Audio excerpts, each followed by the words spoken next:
Let me start the timer also. All right. Hi, everyone, and welcome again to my audiovisual channel. My name is Gabriela Handal, your host for episode 133 of A Conversation About Art. Today, I will be talking with artist David Dibble.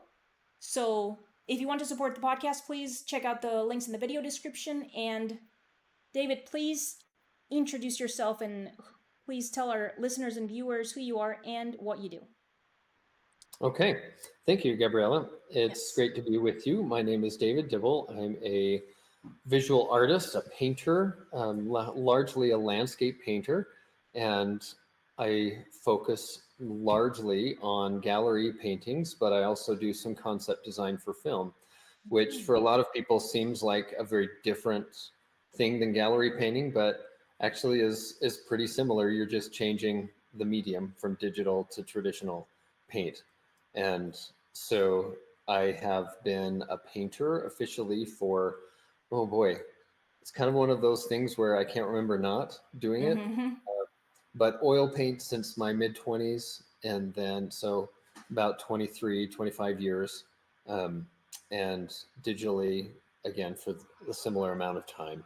And I started out drawing from the time before I could remember, like so many, and then progressed through college and master's degrees, and then worked in animation for a time for about a decade.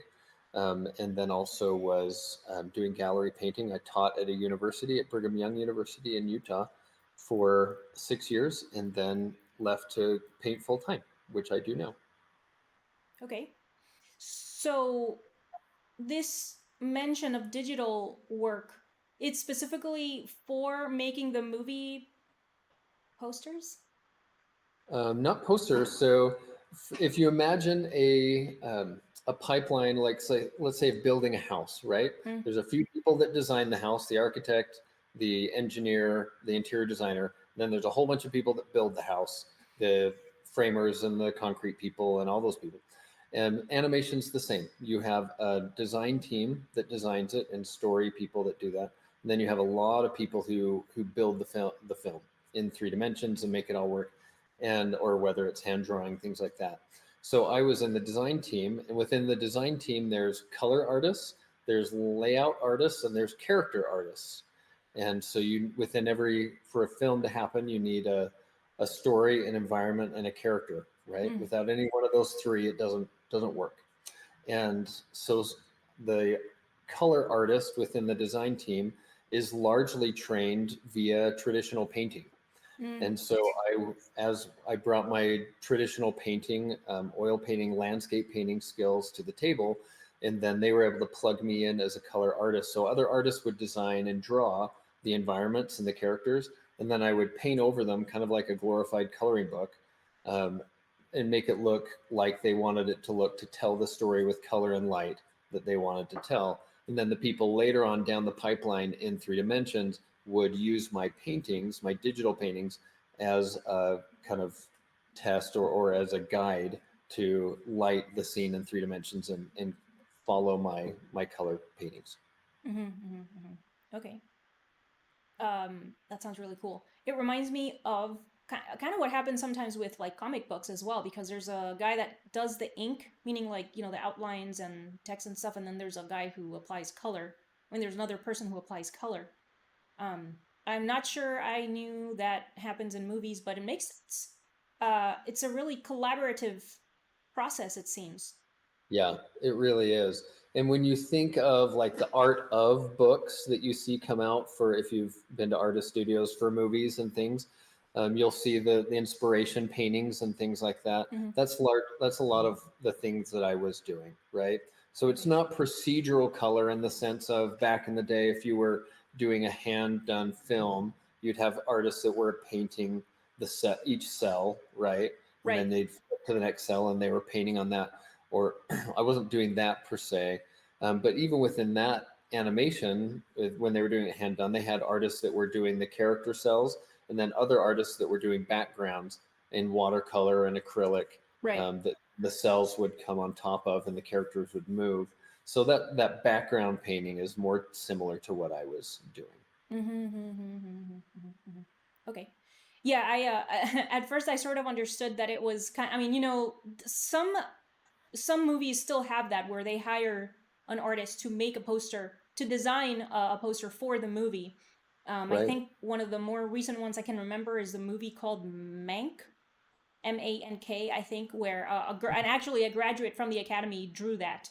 Um, and Trent Reznor and Atticus Ross did the soundtrack, who I like those guys a lot. Um, but yeah, I mean, if you look at the really old like Star Wars posters and like National Lampoon, like some old Chevy Chase movies, those though a guy painted that, Yeah, yeah, and like the actually nice ones, like that kind of stuff. That somebody right. had to be like painting the thing with their hands on. Yeah.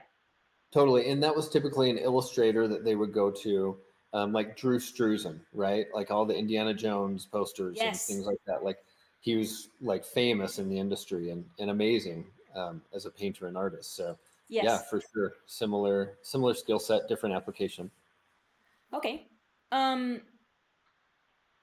So. Yes. So then, So I mean, do you still do that? Did you say you still do that? I do a little bit on the side Oh, still, okay. even though majority I'm doing traditional painting. But even then, it's a very similar process. So I use a lot of those digital concepting skills, and I think here it's important to kind of divide or not or delineate the digital painting skill from the skill of concept design, right? Okay. And so digital painting, like anybody can use, Photoshop and get a photo and paint over a photo like this. The actual knowledge of using that tool is important, but that's not the same as being able to digitally concept, which is use color and light to tell a story narratively and communicate visually, right? So whether it's in oil paint or in digital paint or in acrylic or watercolor or whatever, the skill of being able to use color and light to then say, okay, I want somebody to feel sad. So, I mean, this is a Mm. gross stereotype, but I want somebody to feel sad. So I'm going to use overcast light and make it really kind of somber and pull the color out of it Yes. so that they feel what I want them to feel. And in that way, my gallery painting is very similar. That I have a story I'm wanting to tell, even if it's a subtle emotional story in a large painting. So I'm going to use my concepting skills to then help someone feel what I want them to feel, and even adjust my visual reference to target that end idea, if Mm. that makes sense. Mm-hmm. So then, if somebody is teaching either how to paint with oil or how to make images with digital tools, or all right, let me just give me a minute.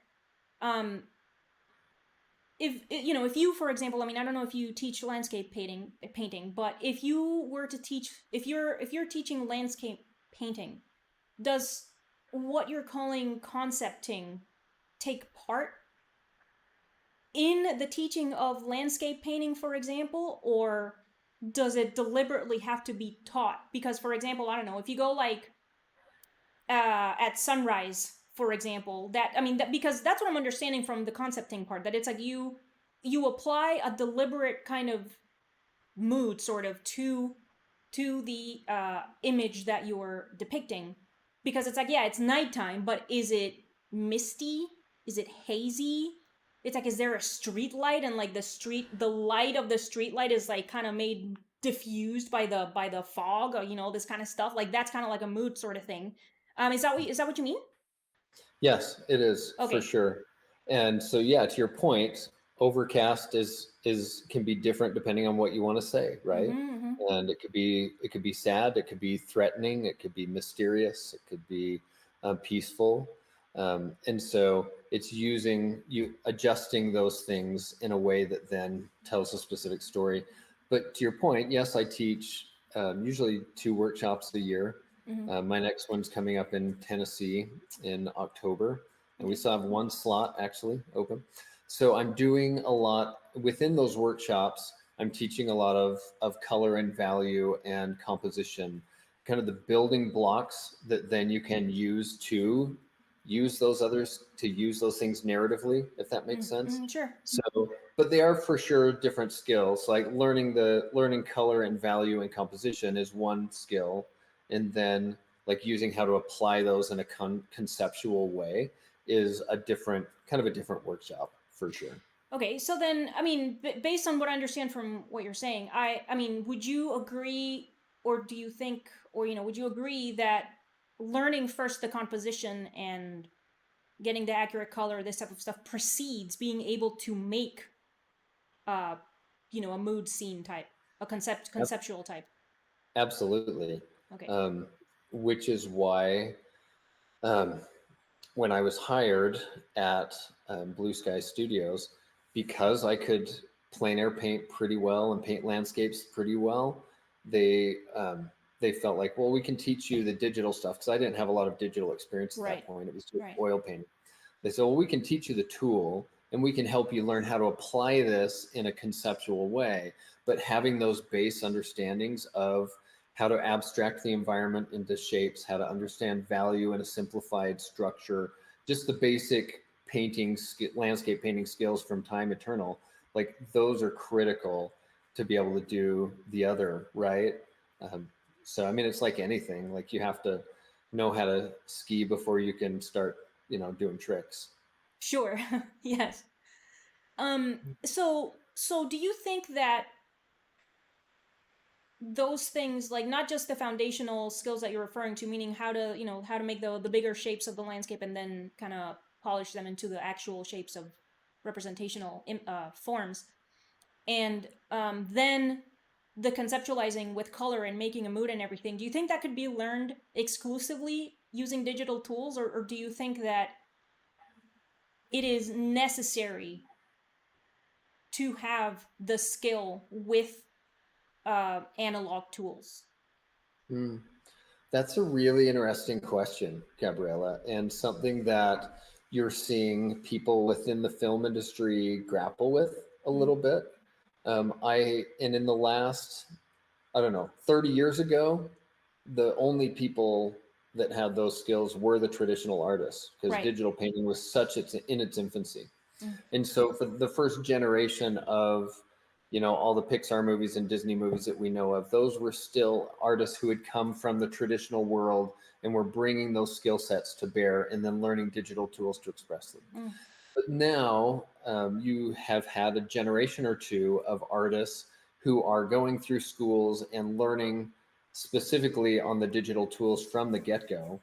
And so I guess at the end of the day, I think you can do it with digital just fine. And you don't need oil paint. But I also think at a certain point, um, there's something about going out into the world and observing nature from life that is vital, where you can't just get it from looking through the window of your art school. And some digital artists will take their iPads and they'll make little black hoods over the top and try and Right. try and plein air paint with their iPad. And there's something beautiful about that. That's awesome. And I've Sure. seen amazing plein air work done digitally from the get go. But I think there's also something that I found a lot of digital artists in the industry that at some point are going to traditional tools as a means of training. Yeah. Even it's like, yeah, like um even when they have already become proficient with the digital tool, they still seek out the analog tools, Yeah, right? for sure. There's something about the tactile nature of it, about being out in the elements, painting a scene, a physical thing that you can then touch and feel. Yes. And even the fact that there maybe is a little more risk with it, you can't just undo Yeah. Control Z as many times as you want to. Yeah. Yeah. There's something really beautiful about that I think trains you to observe in a different way. And even the fact that with digital color, right, your gamut in RGB is so much bigger than your gamut in CMYK and oil paint. And so it really forces you to understand value in a different way Mm. than you do digitally. And so I think there's value to that too. Mm-hmm, mm-hmm, mm-hmm. Yeah, I have next to no experience with digital medium, and my husband is like, "Oh, you should really familiarize yourself with the tablets and stuff." And I mean, it's not like I haven't tried; I have. Um, um, I mean, it would definitely be good if I had.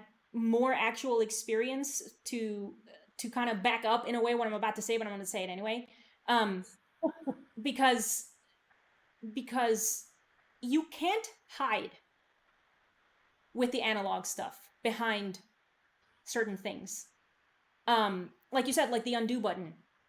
You really have to pay for that thing that you want to erase on the paper, on the canvas, or whatever, because a trace is going to be left behind. The pentimenti, right? Your regrets are going to be left on the paper. Or, doesn't have to be so dramatic. I'm just saying that those tracks are left there. For example, like that's the very first thing that comes to mind.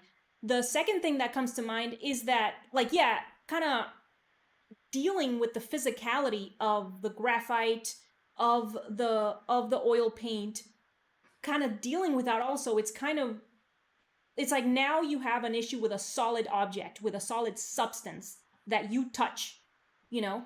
And I think there's also something to be said as well for example, the stroke that you make with the digital brushes, for example. I feel like there's a limitation to the variety of strokes, of marks that a person can make with the digital tools, because those are pre-established brushes. Okay. Right. And the brush that you're using, like, again, it's a digital brush. It is not a brush with like actual hairs that degrade with friction as you use it, making a completely unique mark as time passes and you use the tool. For example, like there's all of these things that are just physically not present in the digital that are in the analog, that I think, I don't particularly think one is superior to the other necessarily, but I think if somebody, I just think um I just think the analog struggle, I guess, is a worthwhile, humbling thing to experience for anyone who wants to deal with that, art. Yeah. Yeah, absolutely. And it's interesting how I find this kind of dialogue back and forth between the two as time goes on, Mm-hmm. to where I can, for me at least, digital tools have totally liberated how I oil paint. Mm-hmm. Uh, Interesting. to where, because, and there's benefit to the analog in the sense of it makes you um, it makes you decisive at a certain Yes. point, right? And Accountable. right, and accountable. But at the same time, for me in the beginning, it was making me like paralyzed, to where if I do a painting and then if I wanted to, something wasn't right about it and I Right. wanted to change it. And then it's like, well, if I change this tree over 5 feet, then I in the have to move all painting, this other shit. right, then it's Yeah. so much work to do it that if I get that tree changed and it's not right, then I've got to go back and do all this work to get it back to the other place. And some of that can be changed with sketches, and you can deal with that in a sketch stage and then make the change. But I found, for me, once I started digital painting, it then allowed me to try 50 or 100 different layers, 200 Sure. layers. And if it wasn't what I wanted, I could throw it away. So it really pushed my storytelling visually, my confidence, my willingness to make changes, like light years ahead, to where then I could approach my final oil painting with a lot more confidence, knowing that I had tried 100 different approaches rather than just five in a sketch, which usually I go, okay, well, I did 5 thumbnail sketches, and now I paid my dues, so let's get into the painting. And so Yeah. my composition like really went light years ahead of where I had been. And so then I could go to my oil painting and really dive in with gusto, feeling confident that, yeah, this is the solution I want.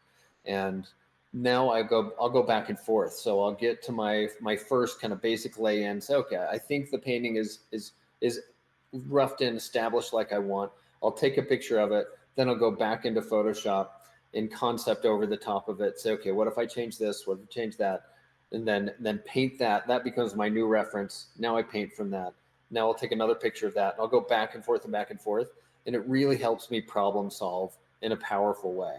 I know other fine art artists who will use Mylar, right? They'll just put clear Mm-hmm. plastic over the top of their dry painting, and they'll try some different versions, and then they'll make the actual change of the painting. Some artists are doing it just purely in sketches or with color studies. So there's not one right way. But for example, the artist Tim Lawson, T. Allen Lawson, we actually approach our paintings in a very similar way, but he's doing everything I'm doing digitally, but he's doing it analog. So he Okay. is doing all those sketches and all those color studies in a way that his layers, his Photoshop layers, in essence, are built up on the canvas. So it's a very Aha. interesting surface, right? Yes. Um, and so sometimes my surfaces are, maybe you could say, less interesting, you could say more immediate, because I've worked it out digitally, and then I'm approaching my final solution in a fresher, more alla prima way. Mm-hmm. So I'm actually doing less digital concepting than I used to, in the sense of I want there to be some more exploration on the canvas itself, and some of that dialogue, to your point, happening actually on the physical surface. Okay. But I'm convinced if Raphael or Michelangelo had Photoshop, they would have used it. Sargent, I mean, it Sure. was, they were using the tools that they had at the cusp Yes. of the technology that was available. And so I don't know that they would have said, well, I'm only going to be a digital painter now. But Yes. they wouldn't have shunned it because it was just, it's a tool. And so many people think, they say, oh, you do digital painting, as if there's like some magical button that you push that's like beautiful painting button in Photoshop. Yeah. It Yeah. makes it awesome. It's Yeah. like, no, it's really hard to You use, still and have to make it. yeah, it's just another tool. Yeah, and I mean, I completely agree with that. I think that the issue that I sometimes take is that people will think, I mean, just everyone, so-called lay people and artists will think that, oh, I can't do it because this technology exists. It's like, if it wasn't for this technology, I would not be able to do it, or like this type of defeatist kind of thinking. I find that really irritating and frustrating, because precisely because those old timey guys were able to do it without the technologies. So there's your evidence that you are, of course, capable of doing it. And it's like not even the existence of the camera, because Meissonier, for example, and by the way, I love this guy. All right, he was a contemporary with Manet and those other guys. Um, he wanted to depict things accurately. All right, and the camera did not exist. The film movement did not exist at that point. In order for him to capture accurately how a horse gallops. All right, Right. so he devised this ridiculous rail thing on his backyard, and he had two guys pushing him on some contraption thing while a horse galloped besides. So these poor two guys had to, those are the victims there, but whatever. Um, so that he could be moving at the same speed at the horse as the horse in order to sketch and to observe the movement of the horse. So then, pre-Meissonier, what existed, the depictions of horses galloping that existed was called the flying gallop, which is kind of like a carousel horse with two legs in the front and two in the back, kind of like open like that, all awkward. And he Right. was like, but wait, that's not how they're running. And so this guy, he didn't need no camera, all right? And he figured it out. And it's like, so then so then that's kind of like the issue that I take sometimes. And it's really not about the tool itself, it's about the attitude of the person towards the tool, because it's like, obviously the tool is an inanimate object and it does nothing unless you do something with it, right? So the tools are not to blame. It's like our attitude towards things sometimes. So like, I, for example, like the way that you're describing how you use the tools at your disposal. It's like you're using it as a tool, like you're not dependent on it. You could do all those sketches if you wanted to, but you don't, you know? Or like, I think you said just now that you're kind of trying to do more sketches analog instead of using, just for kicks, I guess. I don't know. Um, but what do you think about that? I mean, do you agree? It's like an attitude that sometimes people have that's just kind of dumb in regards to the tool, rather than, seeing the tool as a tool. It's like, I use that thing and it helps me sometimes, but I don't depend on it. Yeah. Yeah, I think there's value there, and to trying to shake up your tool usage even. And I know painters that I really respect who have said that they try and start a painting a different way every time, Mm-hmm. just so that, like you say, that they're not becoming just dependent on a single way of doing things and thus a single way of seeing things. Mm-hmm. Mm-hmm. So I think it's really valuable to say, oh well, I'm gonna try it this way this time, and let me try this way this time. And I think there's, yeah, we're always searching for a different way to see the world, right? Yes. Okay. All right. So we've used the term art lots of times so far. We're 25 minutes in approximately, and so like the purpose of the podcast is for me to try to divine a meaning and try to understand what is both art and beauty. So, um, just a moment. So I would like it if we try to get into that. So I asked you previously if you would tell me what is art and beauty via email, and you gave me. I think you said it's Jeff Hines. Um, that sounds like the ketchup. Jeff Hine. He has kind of like these judgment. I think you said judgment Yeah, points. like a rubric, sure. Uh huh. And I mean, I don't remember quite what they were, but there was like a it was like a tripod, like a stool, like a three-legged stool of well, you can tell me about that. Describe it for the future listeners. But that basically sounded like to me like a definition. Yeah, for sure, So a little yes, bit. So yeah, and Jeff, it's been a few years since I've talked to Jeff about this. He may sure. add to it or completely deny it at this point. I don't know. But yeah, it was a couple years ago when we were talking about it, and he said like design, craft, and truth, right? And so design, like how something is actually the value, the color, the composition, craft, the kind of how that is done and presented, right? The craft with your tool and the framing and how it's presented to someone in a gallery space or visually. And then truth is like, well, is it really true what they're saying? And that's, granted, there's a lot of discussion within that, even of, what is truth is like the oldest question in addition to what is art.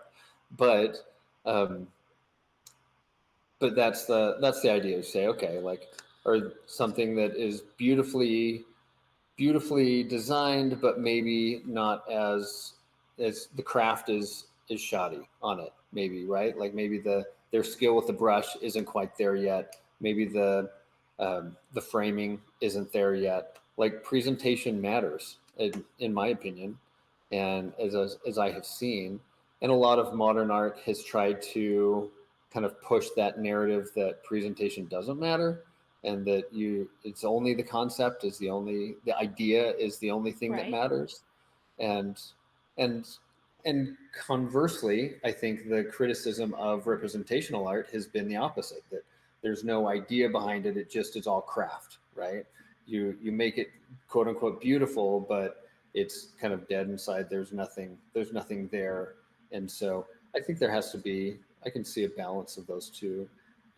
So that's what Jeff and I have talked about before, and I think there's some value there. But at the end of the day, like I mentioned in my email, I'm very emotional about things too. Like I can understand that, and if I'm going to go in and diagram out and say, okay, I'm going to walk into a museum and I'm going to like judge these things based on these three rubrics, I guess you could make a list of how things rank up.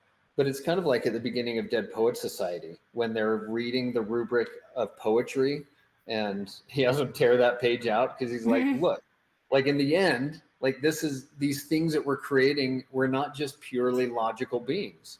We're emotional people and emotional beings responding to the world emotionally. Art is an effort to do just that, to make sense of the world around us in visual form and in emotional form. And so I'm often, very emotional with how I'm drawn to something. Mm-hmm. And I can't fully put a quantifiable rubric on it, but I know that it speaks to me, and something completely different may speak to you in the same room. And I've judged enough art shows to know that like a good portion of that show, a lot of artists would come to the same conclusion. And then the last 10%, would usually the awards are very subjective. Even among very highly trained artists with very similar aesthetics, we're going to come to very different conclusions of what the top 10% of that show is. And that for me is where a lot of emotion comes into it, Mm-hmm. and kind of what we're bringing to the table with our experience. Mm-hmm. Mm-hmm. Um, I had an Argentinian artist on the podcast, and for him, the definition of art was a table, not a three-legged stool. Um, so it had basically the same three legs that you just talked about, but he adds emotion to it. Mm. Um, and I mean, I think that's valid, and I think it's valid in the sense that I don't really understand. I mean, similarly to kind of like the discussion, the conversation we were having just now about digital and analog, one does not necessarily supersede the other. Yeah. So similarly with what I think, kind of like a also like a pairing that I'm seeing that I think I'm picking up on here is like, oh, logic versus emotion. It's like not only do they not exclude each other, like as far as I'm concerned, not only do they not exclude each other, it's like the tension between the two is what causes, I don't know, the value. I think, because it's like, so it's like, yeah, for example, like if we take for example like the judging of a work into some kind of a show or a jury or a competition, whatever. The work that passed for all the people that were judging, meaning that they all agree on something that is kind of like the anchor almost. So the logic, perhaps. And then if you're talking like, right, let's choose the best one out of 20 right now, then it's like, yeah, that's going to digress a little bit because it's, there's no straight lines in nature, all right? Mm-hmm. there's mostly straight lines. Stuff digresses a little bit, but it digresses along a specific path, kind of like a general axis, kind of. So um so I don't know, what do you think about that? I mean, because it's like I feel like it's better to have kind of like an integrative thing of things that are already within everyone. Like everybody has the capacity for logic, everybody has the capacity for emotion, so it's, I don't know, what do you think about that? Hmm. Um, I'm not even quite sure how to answer that. Is that you have a pretty broad idea, and so I mean, as far as like, yes, everybody has capacity for both of these things, and I liked what you said about the tension between logic and emotion being where I guess preference lies, where artistry, maybe where some of the beauty lies in that, and so I think there's some truth there for sure, Right. and So yeah. So I mean, I guess yeah. I have, it's a problem, I guess, maybe that I have, that I don't filter enough what I'm trying to say, in the sense that it's not distilled enough, I guess. Um, but I guess in terms of trying to think about what is art, it doesn't have to exclude. It's like the enjoyment of it or the definition of it doesn't have to exclude emotion, I guess is what I'm yeah, saying. yeah. Um, and because, I mean, I guess for the same reason for which I used the example of the jury, it's like the work that stands the test of time has not changed.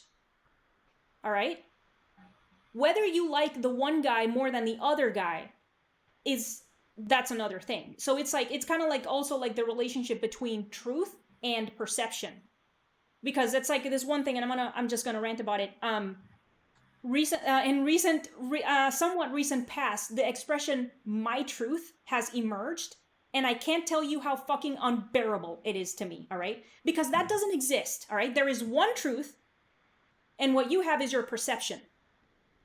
All right, so then, or at least as far as I'm concerned, that's just how it is. I do not accept other people being like, "Oh, my truth is this," and it's like, "Oh, come on, my God, get over it." So it's more like, so in the case of art, it's like, yeah, the work that is good, that is art, the good art, is pretty consistent across time and culture and everything. But then if a viewer happens to see Bouguereau, for example, they might like Bouguereau more than Meissonier. but then another guy is gonna like Meissonier more. But they're both remarkable artists. You know, I don't like Fragonard. Fragonard is he the one that painted? I think they're in the Frick. He's the one that painted like the stages of love. I think is that him? Um, oh, like It has like the the couple with the big hair there, and they're like she's on a swing, and there's a bunch of flowers and mhm, trees and stuff. Okay, yeah. I don't like those paintings. I for whatever reason. But I can't deny that they're very well made. I mean, I don't think my not feeling something for the work diminishes the value of that work. You know, Hmm. I still didn't distill it very much. But what do you think? Yeah, it's so interesting. When I was, 25, I had a lot more like strict rules of what fell into the category of art and good art. And now I'm almost 50 and I feel like I have a lot fewer rules now than I Mm-hmm. used to because I've seen so many instances when things broke the rule and were gorgeous Sure. and amazing. And so I think there's a lot of room at the table for a lot of voices. There's certainly some things that I don't ascribe to or don't even feel like they should be at the table. But I get what you're saying of for sure that there's perception versus things that over time like stand the test of time in a lot of categories that are within that. And similar to that Fragonard piece, like intellectually I've had so many art history classes, and even at the Prado or other museums that I was recently at, like there's a reason why I respond to most things in the Orsay more than the Prado, because the Prados has a century earlier, 2 centuries earlier that they focus on that I don't emotionally engage with as much. And then the stuff at the Orsay is a century later, and it maybe feels a little more resonant with me, even though all the work in the Prado was gorgeous. And through learning about it, I can appreciate it more. I think there's a lot of value in learning about something in a way that then you perceive it differently than you did before. I think we've all known a person who, in the beginning, was just kind of an everyday person, and we learn their story and their life and get to know them, and suddenly they're beautiful to us Mm-hmm. because our understanding of them has changed our perception. Mm-hmm. Yeah, I want you to tell me more about that because we're not that far apart in age. I'm 43, and the complete opposite has happened to me. Um, it's like, it's like I felt like I had to tolerate or put up with, oh, art is whatever you want it to be, and oh, there's no good or bad art, and this type of really irritating shit. Um, and and at the same time, like, because I would be like, oh, who am I to judge, whatever. And it's like, all right, I was younger and this type of stuff, and sure, maybe based on that, I could be like, I'm nobody to judge. At the same time, being a snob about it, and I was like, that looks like crap. Why is that in a museum? Like, I don't get it. Um, and now that I've been talking to more people and just trying to read about it, reading whatever it is, um, and talking to people through the podcast. This is episode 133. That you're the 133rd person I've asked about it. Um, it's congealing into like an actual thing. It's like coagulating into like an actual thing. And part of what is in that thing is the three-legged stool, Jeff Hines' three-legged stool, at the very least. And it's like now I have no problem. It's like, no, that first of all, that looks bad. Second of all, that's not art. And it's like no problem. Like I'll just be like, that's not art. So why don't you tell me what happened to you? That's so interesting, Gabriela. Um, and yeah, I mean, I think maybe coming out of, once you go through school and you're trying on it's natural to get into a teacher's class and they have opinions and you're not sure yet. And so you like try on their opinions like an outfit, right? So it's Sure. like, okay, I tried on their shirt in this class and that feels good for a while. And then you go in and I feel that the funnel happens to where, to your point, you, when we're young and everybody's an artist and, everybody's coloring and everybody's an artist. And then suddenly we start to go to delineate where we want to go and differentiate where we want to be in our careers and with our interests. And so then the people by the time you're in high school that consider themselves an artist are a lot fewer than the people who consider themselves artists when you're 5, Right. right? And because you're starting to gain some skills and you get into school, and I think it's natural to start to get a little haughty, maybe a little superior, this kind of superiority complex of like, oh well, Sure. I know how to do Yeah. this now, right? And it feels good to try on this shirt where you have opinions and you know what's good because you have just enough knowledge to be dangerous, right? Hmm. And then so I think that's where I'm coming from, where and I wasn't, horribly prideful in this kind of superior snob coming out of college, but for sure I was just like, oh well, this is, all this other stuff is garbage, and the modernists killed everything in 1950. From 1940 on, it was all garbage. And the turn of the century, and we had 50 years when we got it right, and everything after that was downhill.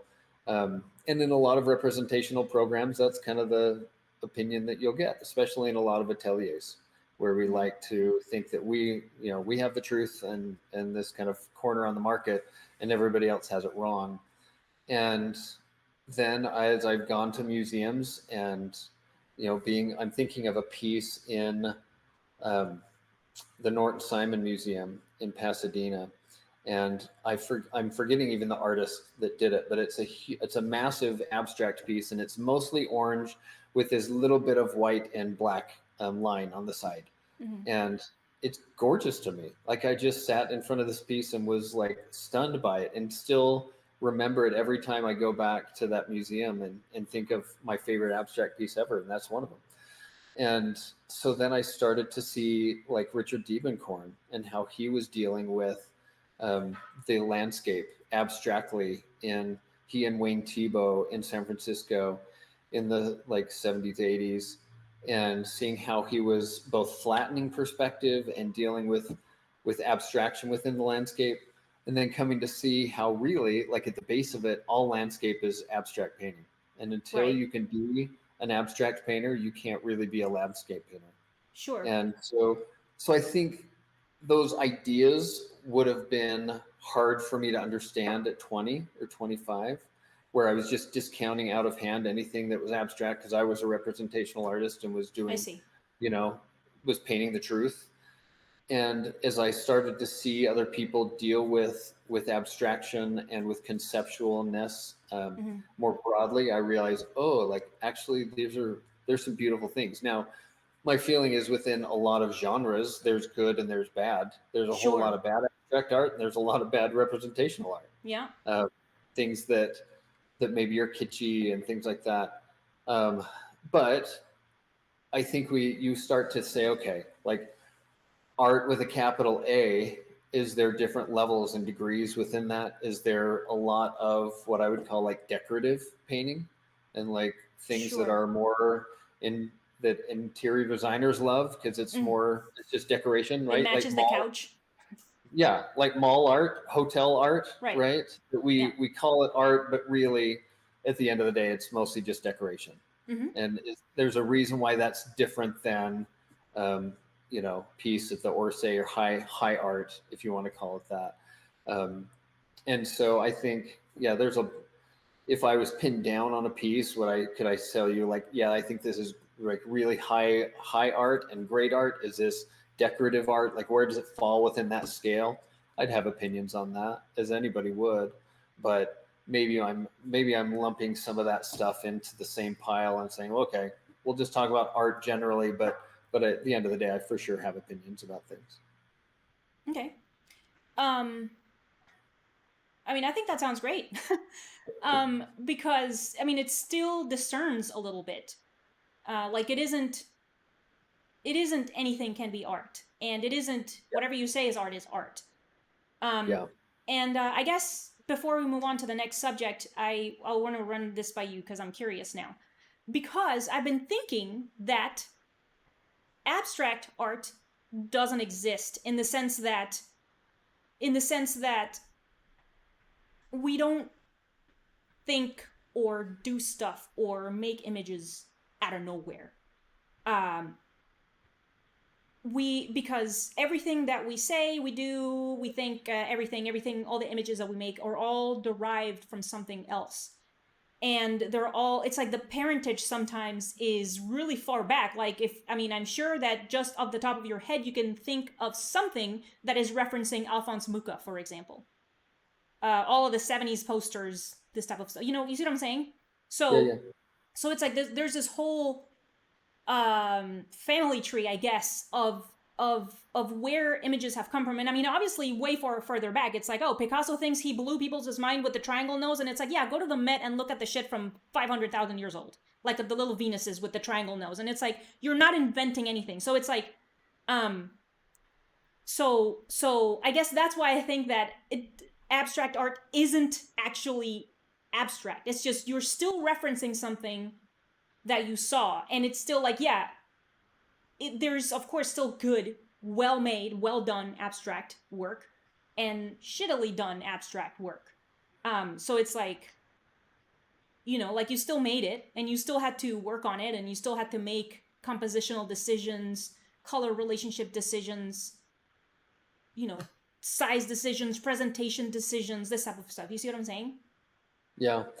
Yeah, that's so interesting. And that was such a big part of kind of the modernist, non representational artist statement, or what they were kind of exploring, right? Was saying we're going to divorce visual decisions from anything, from any baggage, from anything representational, from anything even symbolic.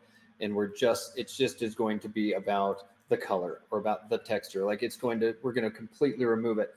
And I would maybe veer towards your camp a little bit and say, like, I don't know if it's possible to Yeah. completely divorce a visual representation of a thing, even abstractly, from some element of the human experience, because we experience the world visually, so, and emotionally. So if you're going to make something visual, there's going to be, either from you or from others, this desire to create meaning out of it, to have it be a link to some part of life. And the more you try and divorce that, and force people, either through intellectual conversation or writing or whatever, from any meaning in that and from any connection to the world, I think you're doing them a disservice. Mm. And there's a reason why those galleries are empty when the Yeah. impressionist galleries right next to it is like packed with people, because Right. people are meaning seeking creatures, right? Yes.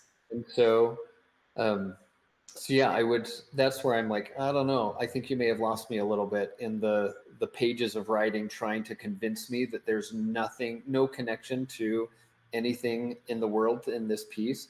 Like, yeah, I think we actually do have a lot of, whether you're conscious of it or not, or whether Right. you're wanting to admit it or not, there's going to be some element of your human experience that's coming to Yes. bear in this piece. Yes. Okay. Um, okay. All right. So, another term that we have used repeatedly throughout our conversation is beauty or beautiful. So, I wonder if you can tell me, um, what do the things that you have found beautiful throughout your life have in common? It's like, what do you think permitted that experience? What was it about the object or the situation or the person or whatever was happening in the moment that permitted you to have that experience? Yeah. Um, Yeah, that's such a big question, right? And the idea of beauty, and what is beauty? How do we experience beauty? And everybody has their own way of how they would describe that, I suppose. For me, if I'm honest, which I assume you're wanting me to be, Yes. is, um, I would say, um, for me, it's the divine. For me, this divine connection with creation, and however you want to define that divine, as some like supernatural being, as something bigger than ourselves, as the universe, or as God specifically. Um, for me, I feel like we are a product of the divine. I feel very strongly that we're children of God. We're creations of God, in some expression of his divinity through the world is what is beautiful. It resonates with our souls in a way that feels connected. It's this kind of forgotten connection, if you will. Mm-hmm. And so, and so it doesn't mean that it has to be a religious piece, but which is why I feel like nature is so, as a divine creation, Yes. something. And that doesn't mean that I'm a creationist that doesn't believe that science had anything to do with it. I think we're just talking about two different sides of the same coin, Yeah. and that there's some reason behind it. And so when we're in nature, and most people feel very divinely inspired, or beauty, they feel beauty in nature, right? It connects with us somewhere because there's some divinity within that creation that resonates with our souls. And visually, I can think of the times when I am connecting to a piece of art created visually by an artist. It's usually because there's some connection with the divine, either a combination of color and value in a way that seems to resonate with my soul emotionally, Mm-hmm. or there's some message relationally that is being shown or narrated in this piece that seems to connect me to a relation that I have with an individual. For example, the word love, right, is just three abstract or four abstract letter symbols, but we learn what that means because of feeling from other people what love is, and then we Mm-hmm. associate it with the symbol that then has meaning, right? Yeah. And in that same way, I think we relationally in our lives, or connection with um, with inspired divine objects in nature, we have this learned sense of what spiritual connection and emotional connection to others in positive ways is. And so art taps into that and uses those symbols in different unique combinations in a way that then resonates with our soul, even if we aren't fully conscious of why or how it's happening. Mm-hmm. Okay. Well, that was awesome. Um, I agree with that.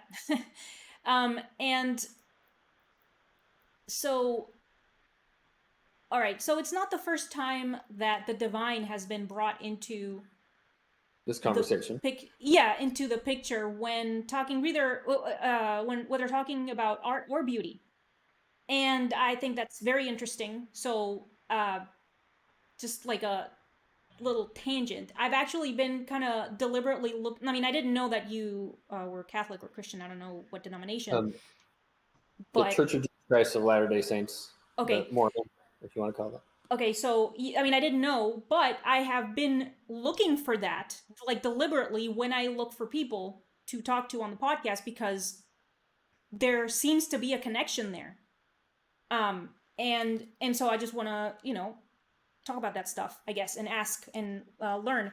So, I would like it if you talked a little bit more in that case about what you think the divine is, because, um, well, because we're talking about beauty, and it's related, and because, um, I listened to a Dr. Jordan Peterson thing a while ago, and he said, I mean, I don't know if you know, but he has had a lot of biblical. He's given a lot of biblical lectures, and they're really really good. And I mean, I think to this day he doesn't consider himself Catholic or whatever, but he talks about the Christian religion and religions in general a lot.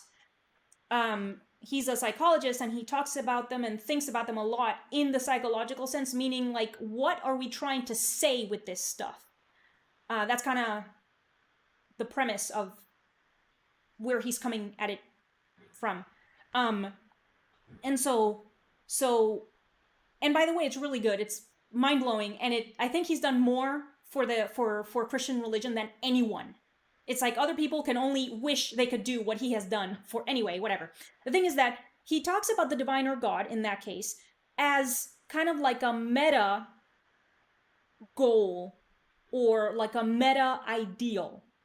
So, meaning that if you take all of the ideals all of the goals, all of the things that we aspire to, not just in the present, but maybe throughout like all of history, then you get something like the divine, something like God, which is something that it's like an anchor, it's something that anchors us that we can aim for, even if we're not going to necessarily get it, because it's like perfection, right? We cannot be perfect, but we can try to be perfect. I mean, we can polish ourselves still, even if perfection is unattainable. So what do you think about that? Or, what do you think the divine is, if you want to rather answer that? If you prefer.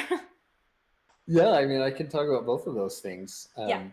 Yeah, my feeling is that God is a literal being, the literal father of our spirits, a personage of body, of tangible body and spirit, and we are his spirit children in essence, and that as such, um, your question or your point of um, perfection is, I feel like God wants us to become, like any parent, he wants his children to be like him, right? Mm-hmm. He wants us to come and live with him again. And so this idea of perfection is an eternal goal. It's not something we're going to attain tomorrow. And the more we try in that way, the more we just end up layering on, I don't know, anxieties into our and neuroses into our lives. But it's an aspirational thing, right? Hence, and in my faith tradition, it would be that Jesus Christ is the Son of God, and there it was the one that gave us the example of how to attain that perfection, being perfect himself. And so that happens through us mirroring his behavior in life and trying to live as he lived in a way that then can help us become like our Father in heaven. And in that way, I think it's so relational in the sense of we weren't just born in cardboard boxes or in crowd tubes. We were Mm-hmm. born in relationships, Yeah. and we become closer to God through each other and through relationships.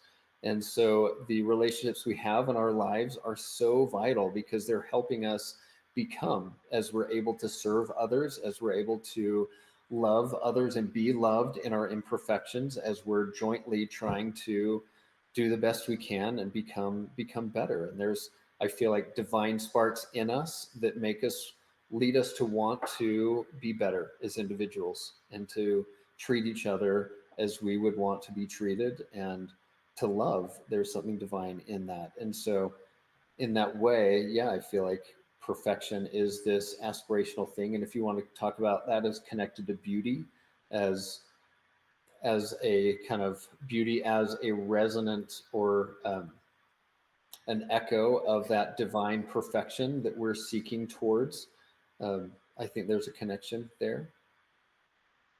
Okay.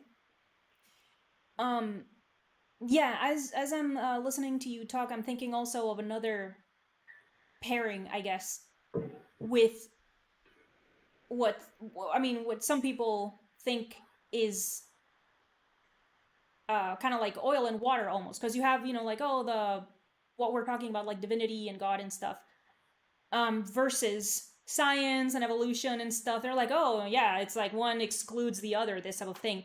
And it occurs to me, like, because for example, when you were talking just now about how when you look at the orange painting with the white and black, like, you spent a ton of time with that painting and you love that painting and this type of stuff. um I guess I'm just thinking that there is pattern recognition, and when we notice a pattern in particular, in a painting or in a color combination, in a shape or a combination, all of those things together, maybe, um, it touches upon, it might kind of like touch the nerve of a pattern that has been recognized, um, not just by you, but maybe a pattern that has been recognized who knows how many generations back, for example. And we recognize the pattern because it's very important for some reason. that maybe in the moment you don't know or whatever, it just felt really important, you know? And maybe it has some kind of like an evolutionary type survival situation, I don't know. Um but it still has that important feeling. So it's like they're both, so it's like the whole, yeah, science evolution is present, but then also like, oh, the important meaning feeling is present in that moment, in the experience, like within the person, the one person that was you looking at the painting. You see what I'm saying? I just like the idea of that because I think that we have the bad habit of wanting to exclude things from each other instead of thinking integratively, where they both probably work together a lot better to produce better things via the very tension that we were musing about earlier as well. You know, um, I don't know. So, what do you think about that? Such big ideas, Gabriela. I love it. This is awesome. And yes, I mean, I agree. I think there's some pattern recognition that we learn as, and that is particular to us and to cultures, right? The way that we see color can be different than the way others see color, depending on where they're coming from and what they've been taught in their culture, right? But then there are some like general broad things that are true regardless. Yes. And where one of the things I love an expression of this is in landscape painting, when you get a value reversal, typically trees, mountains, ground plane are darker than the sky, right? Yeah. And so that feels normal to us in a landscape. When that reverses, when you get a dark sky and a light object getting hit by light, there's something universal about that we all recognize emotionally, because we think, oh, that's storm. The only time that happens is when there's a storm Yes. or something is happening that's unnatural, right? Yes. Maybe it's artificial light that's creating that, but in nature, if take mankind's influence out of it, if that's happening in nature where the mountain is lighter than the sky behind it, it's because there's drama happening in the environment, and something is different, mysterious, or even a little dangerous, because right, maybe I'm going to get caught in this storm, and I'm Mm-hmm. going to be wet, going to be cold, going to be affected by this. Yes. And so everybody in the world can recognize emotionally that switch of value Mm-hmm. cue, Mm-hmm. and is going to feel something emotionally because of that. Maybe they get excited, maybe they get nervous about it, but there's something that is universal that we all are going to respond that way because of our human experience in the world. Now, other things, the way that we would paint a landscape or design light, that may be specific to some type of kind of cultural cue. But there's this tension between those two that I think is really, really beautiful and exciting for sure. Okay. Um. All right. So, I like that a lot, and I think it's also a good closing kind of this muse on beauty that we have had here. And also, we have broken the hour-long mark of our conversation. Um, so I'm gonna go ahead and start closing it out. David, if you want to, I'd like it if you now said, where can your work be found? What sort of projects do you have coming up? You said something about classes. If you want to talk about that again, if you have a show. Sure. Yeah, thank you, Gabrielle. Yes. So yeah, I do typically 2 workshops a year, one in the spring, one in the fall. This coming fall, I've got a workshop in Chattanooga, Tennessee, and you can find that information on my website under the teaching section if you want to, and about upcoming workshops as well. I usually send out things to people on my newsletter list first if Mm. they want to. Dibbleart.com is the website. You can find me on Instagram at dibbleart. And that was because David Dibble is like a film producer in LA. And Yeah. so that was already taken. So it's Dibble Art. Okay. um, and then as far as things coming up, this coming year, a year from now, actually in July, um, I've got let's say March, I've got an exhibition at the Mockingbird Gallery in Oregon, Bend, Oregon. And then a year from now in July next year, I have an exhibition in Santa Fe, New Mexico at the Meyer Gallery, specifically focusing on international farms and barns. And I Mm-hmm. grew up on a farm, and so that's where, if people know my work, they know there's a lot of agricultural nods, because growing up on a farm, that's continued to resonate with me a lot. And so I've been traveling the world the last few years, kind of looking at farms in different places of the world. I mean, How nice. I love the uniqueness of how people solve problems differently based on where they're at, but also the through line of any of farmers solving problems in similar ways because they're facing similar problems. Yes. And so it's been fun to see the distinctions and the similarities as well. So Nice. that's next summer, and that's kind of what I'm spending the next year doing. Okay. What a great project. I'm super excited. Yeah. Okay, cool. All right. So the links for do you have Instagram? Yeah, Dibble Art on Instagram. Yeah. Okay, so the links are going to be in the video description for anyone interested.